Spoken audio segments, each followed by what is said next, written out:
Usa sa rason nga nung anak kay labi ka ang karong gabi una kay alaw sa pagkuha og kalabang reaksyon. So para sa imo sir, unsa ang imong reaksyon sa gisugyot sa pagpostpone sa BSKE elections ngadto na sa tuig 2028 sir? So kung para sa ako no nga kung sugyot sa mga pipila ka mga kongresista o mga senador alang sa pagpostpone sa barangay ug sangguniang eleksyon nga gitakda unta karong November 2. So ato din siya ayo nga tibangon og gisgutan gyud kay ang barangay o ang SK election usa man gud kani ka importante nga bahin sa atong demokrasya. Kini mao ang higayon nga ang katawhan kapili sa ilang mga leader nga gisaligan og magdumala sa ilang barangay na magrepresentar sa ila o sa atong mga SK official. Kung adunay lig-on nga klaro nga rason alang sa postponement, so kinahanglan kini tinawon sa publiko o kinahanglan adunay legal nga basihan. So ang mandato man sa amoa isip mga barangay official o sa SK official nagkagikan man gina sa katawan busa ang desisyon kung ipadayon ba o ipalangan ang eleksyon mag-una sa interes gyud sa katawan kay ang lig-on sa atong demokrasya o ang pagsunod sa balaod dili sa interes sa pipila lang nga mga politiko. So ang barangay mao ang pinakaduol nga gobyerno sa katawan. So kami magid mga barangay official gyud una gyud ang kuan kami mananada sa mga barangay. So ato yung paminawon pod ang matingog sa katawan kay ang katawan kinahanglan man nato sila respetuan. Kung postponement man ang desisyon, kinahanglan klaro nga rason, klaro ang pagbag-o sa pizza, o klaro sa ang legal nga basihanan. Kay for example, karon postpone then November 12 o November 2. So conflict kay kalag-kalag baya na. So muna sa ilang dahilan nga postpone din pa sila under nga kuan. So dapat na nag-sakto nga pizza o klaro nga kuan basihanan, legal basis baga nga kuan. Kung walay lig-on nga rason, mas angay nga respetuhon ang gitakda na panahon sa eleksyon. So kami padayon ta sa pagpanalipod sa atong katungod sa pagpili sa atong mga leader. Kaya ang eleksyon dili lamang sa katungod sa mga kandidato at katungod pud kini sa atong mga matag botante. So kung ever mga ganing sa lang gali ang mahitabo karong maabot nga November 2, madayon ba o dili?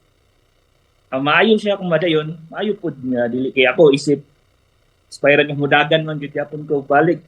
So ako kung dili madayon or pa-postpone malipay pa gyud kami sa pangkalang nga istorya kay ang pagdagan baya kay dili baya laling gasto kinahanglan gyud og kwarta dakan kwarta nga makuan. So pero kung dili dayon gyud sa karong November 2 maayo pod okay pod yapon kay katungod man na sa atong katawhan nga magpili sila sa ilang leader nga masaligan. Gusto nila molingkod sa ilang barangay. So mo na ako ang kabahin sir, pero kung ako lang sir okay pod. Ang istorya kay hindi may magastuhan. Sir, kung ma-postpone manggaling ang eleksyon unsa man ang mamahimong dako usab kay no nga epekto niini nga sa mga incumbent nga mga barangay sama kaninyo sir?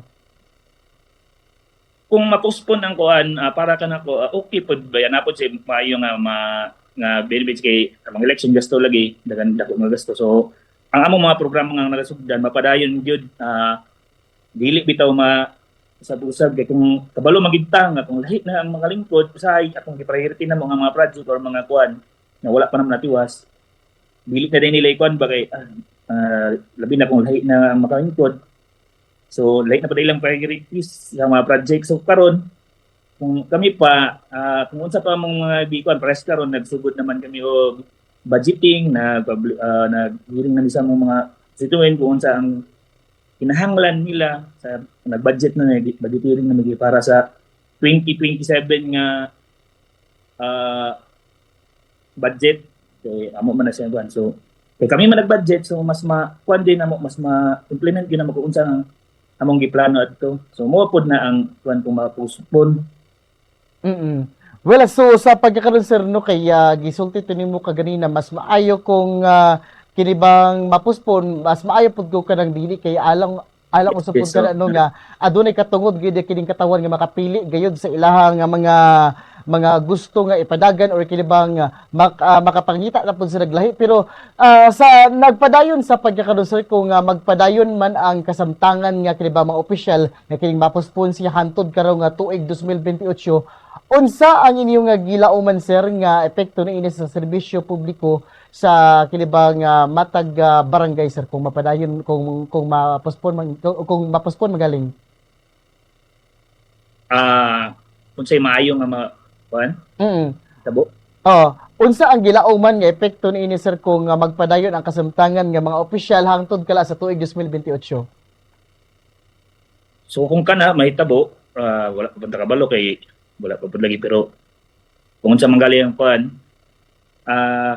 ang mga pikto ana sa MOA, sa mga barangay sa uban po nga barangay, mapadayon po nila ang ilang mga plano sa ilang barangay nga sila yung convent ng mga barangay official kami o ba na mong mga kuan nga kung sa pa mong plano amo pang amo na gyud tagaan na gyud na mo pa pagtagad pa gyud mahuman pa gyud na mo among mga plano sa moang barangay. So mao pa na ang among kuan. Mm. Sir, so far sa pagkakaroon sir na kay barangay Kagawad kadi sa may barangay Kalasukay pangkapila naman nimo ni nga term sir? So kauna pa na ko ni nga term kay before SK chairman ko so o gani no sa una gani napuspon pod ganito Last year 2025 sir. yes 2025 ug katong SK pa ko napuspon pod to kaduha pod instead nga ang election ng tadto sa 2021 napuspon to tungod sa COVID. Mm. So mo to nga nalima ka napod po to sa mayo nga na pikto kay mo lagi to ga recover pa ang atuang kuan tungod sa COVID tapos kami alang mag-election pa ta so kung man to mo to nga kami rin mismo ang naimong frontliner na nagkuan gyud sa mga atuang katawan so mo pod na ang kuan lagi kung dili ma-postpone napod gyapon sa kuan kay dili na kita magastuan. Mm. Okay. Gasto mong gyud ang election good. Mm. Yes, Pero, so Madayon kina mo lagi na kay ang katawan magid atong kuan kay respetuhan na to kay atong mga botante yung unsa gyud ang ilang gusto. Kaya sa pagkakaroon mga good sir kay sa House of Representatives nga pilaagi ka na sa kinibang gisugyot ni Northern Samar Representative Pulda sa ang kinibang House Bill 10376 nga matod pa kinibang i-Oktaba kinibang eleksyon kaya ang bugtong rason sa karon nga tuig sir kay mao ang pagtipig no matod sa kinibang pondo o ang pagprioridad sa kinibang fuel subsidy, food security lakip na pud kinibang livelihood programs sa imong tan-aw sir importante ba kini kaysa pagpahigayon sa kinibang eleksyon?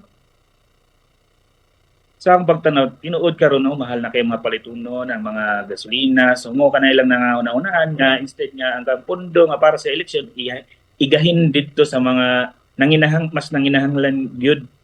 So mo to nga kung maayo mo lagi na nga kailangan gyud nato og legal basis gyud sakto nga basahan na klaro tinaw nganong i-postpone gyud kay bisud man gyud kay nga bata politiko lang dili na maayo nga tungod kay politiko. So dapat nagilikod yun yung basihan. So, mo man to lang gibasihan nga mo lagi nga tungod lagi sa iyata nga may livelihood o kung sa pagkato lang mga so okay pod baya to siya.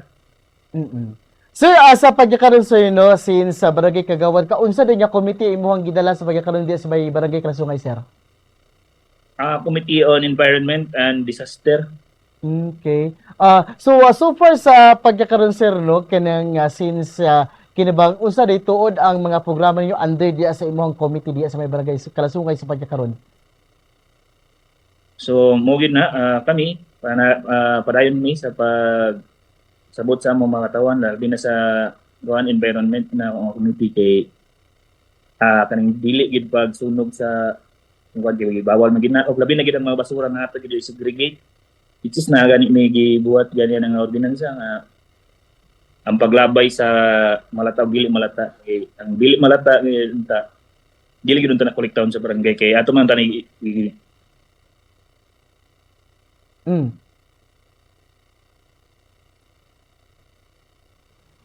Well, so atong pagabalik-balikan karong taon-taon mga kabumbudo kay nawala sa Picaslinia si Sir Carlo Marlon na manahan na ang barangay Kagawad diya sa may barangay Krasukay. Sir, maayong gabi pag-usap og balik ta sa atong programa, sir.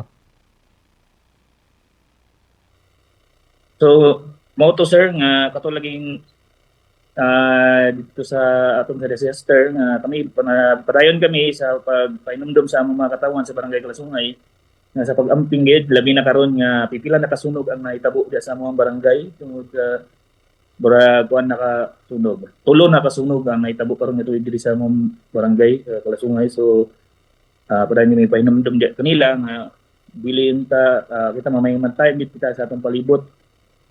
Labi na masay gana kay ang disgrasya di bigyan nato mga kuan sir. Sir, speaking sa kinibang nagsulti ka nga kinibang all about sa basura sa pagkakaroon, sir, diya sa may barangay Kalasungay usa ray tuod nga adlaw ang kinibang pagkuha sa mga basura, sir. Sige sa may kakuha ni ang sa city ba or adunay kaugalingon nga collection ang barangay Kalasungay, sir? Every kuan ang among pagkuha sa basura kada Martes sa matag semana sa buntag. So ang dili malata gakolektahon kana sa atoang city. Dayon ang malata nga mga basura ang barangay ang gakolektahan na. So aduna na pud kami gipasahan nga ordinansa which is kanila gi ang pagbayad matag sako nga mamo makolekta o sa matag balay kay amo lang pud gipalista katong mga balay nga wala na gyud malabayan. So maura ka na amo ang gakolektahon. Kaya makita nato nga wala na gid sila likod nga pwede nila kuan ang ilang mga malata ba. So, pero kung wala na gid sila malabay mo na ipalista na mo sa barangay, tuwan din na mo para makolekta ang ilang mga malata nga basura. Sir, so far diya sa may barangay Kalasungay naa na ba mo na pamultahan nga gumikan kilang sunog sa ilahang mga basura? Yes, doon na kami na sunan po na apil na po kaniyang paglabay og basura nga sagol kay naman ni ordinansa pod nga dakpan sila nga ilang basura sagol ang malatawag dili. So ang first offense magkuan sila community service pero pag mag-utro pa sila mo na rin na sila bayad nga mga kuan. Alright. So, pila to yung mabayaran to na sir right after sa katong first offense kay kana syempre magkuan pa bala sila katong sa to gisulti mo kaganina katong pahimangnuan sa una sa ang pila mabayaran nila anin day tuod sir kung if ever manggaling. Ako sa tanaw na kung kuan sila kaya ako siguro doon. Kasi alright. Sir, sa go ahead sir. Ang kuan adto pinakataas adto pag third offense kay 500 naman to. Alright. Alright. So going back sir no, so one last question na lang siguro ni before ta kabuhian ngadto na sa kanya. Yes. So unsa ray tuod imo ang ikasulti sa mga residente nga nagpaabot nga makapili og mga bag-ong leader karong umaabot 2026 sir. Lakip na pud imong mensahe sa imong mga constituents diya sa may barangay Kalasungay sir. Go ahead. So may gabi sa tanan katawan sa barangay Kalasungay. Ako lang atong gusto magpapili ng mga aspiring candidate nga gusto magkuhan. So magulat-ulat lang kita kung sa magali desisyon sa wala pa man noon. So sa hantang wala pa. So naapay election kay wala pa man na-postpone.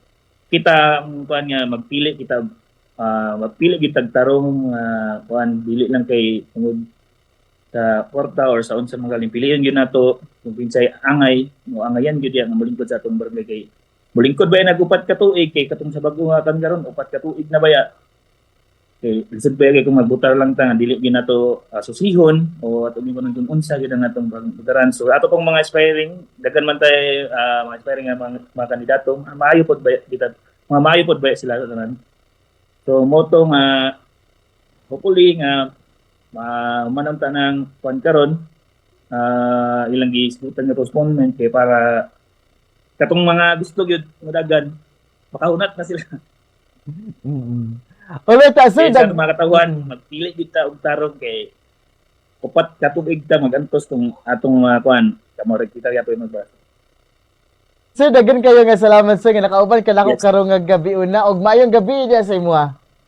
Maayong gabi sa pag-usab sir. Thank you kayo. Salamat. Bakit to mga kababaga sa nation?